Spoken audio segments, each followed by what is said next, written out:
My name's Matt Wilder. I'm a freelance journalist based in Washington, D.C. At the moment, I'm trying to find a good story. I have a 6 o'clock deadline, but nothing's going on. I know. I'll see what topics are trending on Twitter. Today, we live in the era of new media.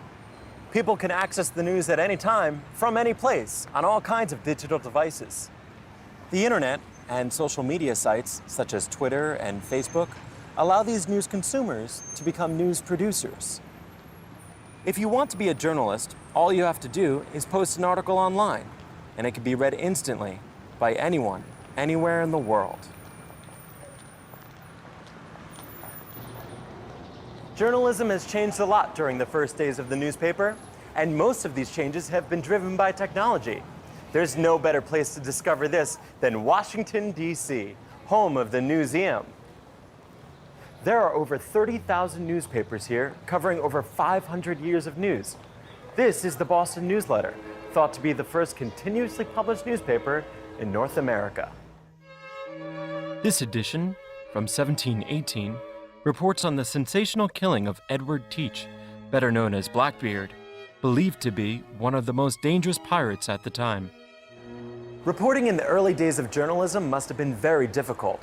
Journalists would ride their horses to the nearest town that had a printing press. Their reports were then published in a newspaper, which was often just a single sheet of paper, and distributed on horseback. The roads were bad, so it was very difficult to send news over long distances. By the time most people read these newspapers, the news was often very out of date. This all changed when the first telegraph line was built in 1844. Suddenly, journalists could send stories quickly. The telegraph is said to have revolutionized news reporting. This new style of journalism came just in time for the American Civil War. For the first time, news could be sent at the same time as battles were being fought. War correspondents, and the stories they sent, became very popular. But there were still problems. These war reports were very biased because journalists represented their own side in the war. There was no objectivity, and reports were usually censored by the army or the government. So stories were often inaccurate, and sometimes completely wrong. It wasn't until the invention of radio and television that news could be broadcast live. This completely transformed news and created the age of the mass media, where news could be communicated to a huge audience.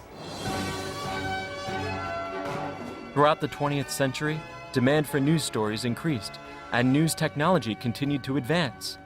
By the end of the century, there were hundreds of cable TV channels, lots of 24-hour news channels, and the internet had been invented. Suddenly, we were in the information age. This is the HP New Media Gallery. It shows the news as it is today.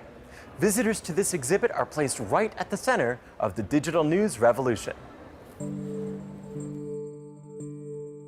They are instantly connected to the day's news by live Twitter feeds, showing the day's trending news stories.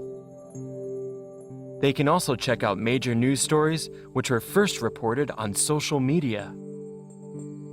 These pictures of a plane landing on New York's Hudson River were taken on a smartphone and uploaded to Twitter seconds after the incident had occurred. Speaking of smartphones, fantastic. A tweet from the White House. Oh, there's a big announcement in 25 minutes. I better go. Bye.